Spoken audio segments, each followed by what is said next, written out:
আসসালামু আলাইকুম, সাথে আছে আমি তারিফ খান। আজকে পাঠ্য বিষয় সূচক অনুসরণী 4-1 পর্ব নাম্বার 3।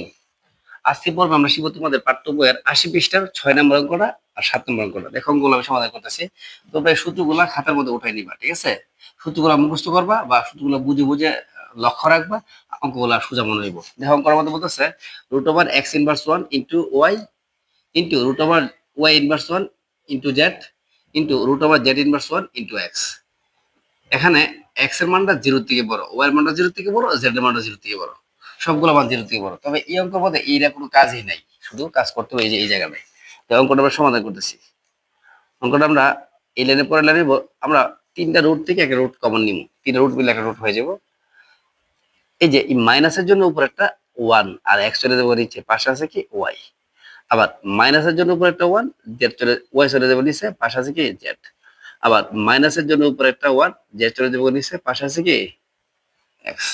তাহলে তুমি যে কাজটা করতে পারো, হর দ্বারা ভাগ, হর দ্বারা ভাগ, হর দ্বারা ভাগ। তিনটা 1 গুণ করলে 1 গুণন 1 গুণন 1, উত্তর 1 হয়, 1 এর রুট 1 হয়। এই হচ্ছে তোমার আনসার। তারপর তোমরা যে কাজটা করবে, এই অঙ্কটা সমাধান করতেছি। দেখো এই অঙ্ক সমাধান করার জন্য গুরুত্বপূর্ণ একটা বিষয় হচ্ছে, মাঝখানে যদি মাইনাস চিহ্ন থাকে একরকম সমাধান করতে হবে, মাঝখানে ভাগ থাকলে আরেকরকম ভাবে করতে পারবো।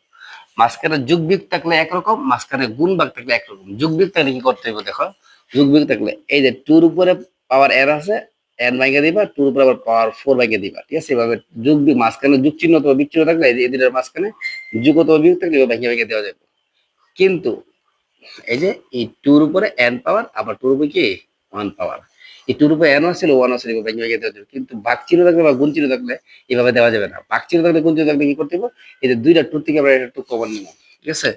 আমরা জানি কোনো সংখ্যার উপরে কোনো পাওয়ার না থাকলে মনে মনে কি পাওয়ার থাকে, মনে মনে একটা এভাবে লাল কালি দিয়ে বুঝাইলাম 1 পাওয়ার থাকে, ঠিক আছে?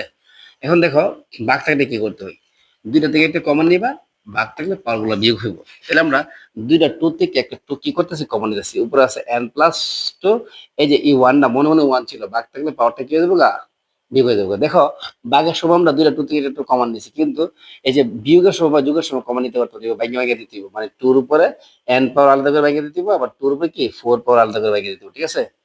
তাহলে আমাদের যে কাজটা করতে হবে, 2 এর উপরে n পাওয়ার, 2 এর উপরে 4 পাওয়ার দিলে করতে হবে 16, 4 এর সাইড 2 এর উপরে n পাওয়ার। এটা কাজ করতে পারি 4 দুগুণে আমরা 8 লিখে ফেলতে পারি, 4 দুগুণে কত? আর স্যার এই 2 দ্বারা গুণ দিবেন না, এর উপর তো পাওয়ার আছে n, n এর সাথে সংখ্যা কখনো গুণ হয় না, গুণ হয় সংখ্যা আর সংখ্যা। এই যে 1 পাওয়ারের কোনো দাম নাই, 4 দুগুণে কত লিখলাম 8, নিচে আছে 2 পাওয়ার n। এখন দেখো তো 2 এর থেকে 1 বিয়োগ করার কত থাকে, আর থাকে কি 1 থাকে। তারপর আমরা যে কাজটা করতে হইব, এই পাশে মাইনাস, এই পাশে 2 পাওয়ার n আছে, মাইনাসের পাশে 2 পাওয়ার n আছে, আমরা 2 পাওয়ার n কি করব, কমন নিব। 2 পাওয়ার n কমন দিলে বাকি থাকবো 16, এখান থেকে 2 পাওয়ার n কমন বাকি থাকবো কত, 8। এখানে কি আছে, নিচে কি আছে, 2 এর উপরে n পাওয়ার দিব, আবার 2 এর উপরে কি পাওয়ার দিব, 1 পাওয়ার দিব। দেখো এই 2 এর উপরে n দিব, 2 এর উপরে 1 দিব, ভাঙিয়ে দিয়ে দিব। তারপর এটা আর কি কাটা, কাটা চলে গেল। উপরে 16 থেকে 8 বিয়োগ করতে থাকবো আরো 8, 2 এর উপরে 1 পাওয়ার দেওয়া যে কথা, না দেওয়া কি একই কথা। তারপর কাটাকুটি করলে 4 দুগুণে 8, এই অঙ্কের আনসার কত হইলো 4।